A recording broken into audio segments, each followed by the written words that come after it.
All right, the next project that we are going to show you how to make is the bobble head. And the bobble head is a pinch pot and a slab project.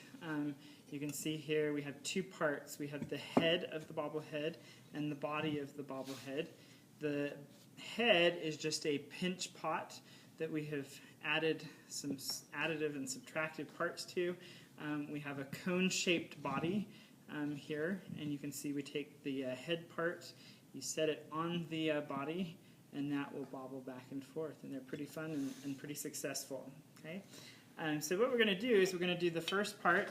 We already showed you how to make the bobblehead head out of a pinch pot, and with this pinch pot you're going to do all the additive and subtractive parts that you want. You can do eyes and mouth and things like that. For the body, we're going to be creating a cone shape, and here's an example of a two-headed cone. So we're going to create the cone-shaped body, and then you can either have two legs, you can do a four-legged animal, so you can see there's the four legs, or you can do a cone-shaped body, where you can see in this one it's kind of like a cloak for like a wizard or whatnot. And then there's also, with the two-legged, you also have the option of adding feet and continuing with the arms. So what you're going to do is you're going to take that slab piece that you've rolled out that's big enough and make sure that you have a brick about this size, that long and then that thick. And then I have this template here that is big enough that we just set on top and then we roll up that cone. So before I cut that out, again, I want to make sure that my slab is nice and smooth. So I'm going to smooth that out real quick because I don't want this to crack too much when I roll it up. So I'm going to smooth out that clay and any of those cracks that I have. And I'm going to flip it over and do the same here. So I'm going to smooth out the back side as well, because when I pick this up and roll it into a cone, I don't want too many cracks. Now, cracks aren't bad, you just want to make sure that you smooth them out before they get too big. Once they get too big, then they're a little difficult to get out. So then I'm going to take and flip that over. I'm going to take this template, I'm going to set it in the middle of that clay, and then I'm going to take a fettling knife, and I'm just going to cut straight down that part here, cut that curve here, cut that out there, and cut out this little, this little curve here. And then I can just cut out or take that scrap and set that aside for another project. And then I have the body shape that I cut out of that template. So I'm going to set that aside and set this here. Now, for your project, there are a few parts. Like I said, you have the pinch pots. You should have made 3 pinch pots as practice. You're going to choose the best pinch pot to be the head, and then you're going to cut out a slab for the body. With the bobblehead, you first want to go through and sketch out your ideas. So on this side here, we have 9 sketches. I've got a few examples here, but I want you to sketch out 9 examples of things that you could do for your bobblehead. Draw out the cone shape and then draw out what shape that head would also be. So you'll do 9 there. You're going to go through, figure out which one you like the best. You can come show it to me. And then you're going to go in and draw it out nicely up on the piece of paper.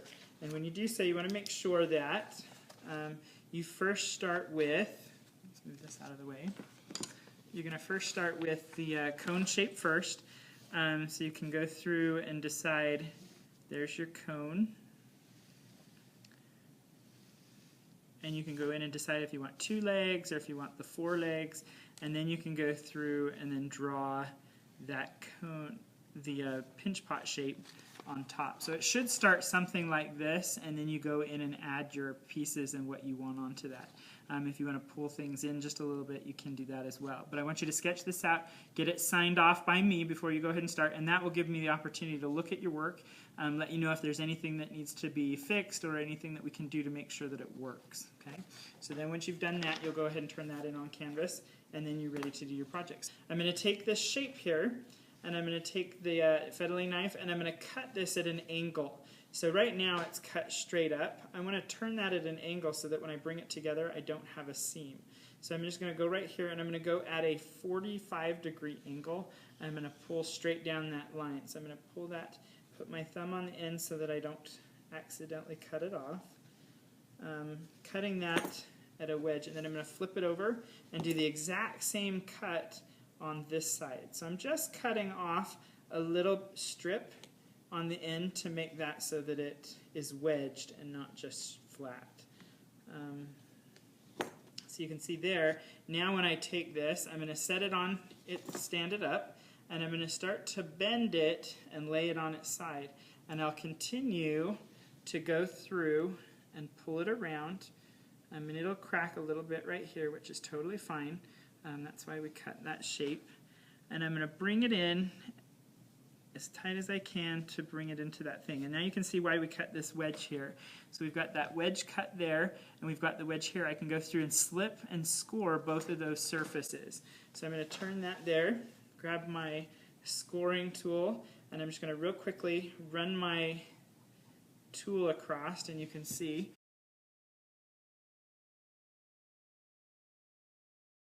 So I'm going to take a little bit of slip on my finger, and I'm going to run that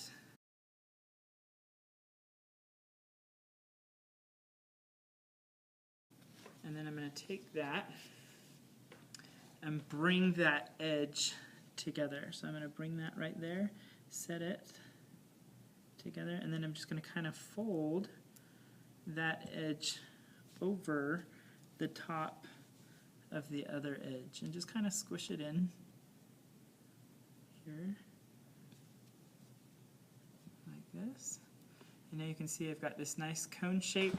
I'm going to kind of just press it there along the edge and then just kind of smooth it out with my finger a little bit, bringing that into a cone. Now you can see there are lots of little cracks here along the edge, and I still have a seam right there. So I'm going to take my Kemper tool, or this rib, and I'm going to smooth that out the best that I can. So I'm going to just kind of run it across right there to get that to smooth out. And then I'm going to take a little bit of water, not on the piece, I'm going to put it on my hands, because if I spray the piece, I get too much water on it and then it will collapse and it won't hold up its shape. So I'm just going to kind of go through smoothing out any of those cracks and any of those bumps and that seam line the best I can.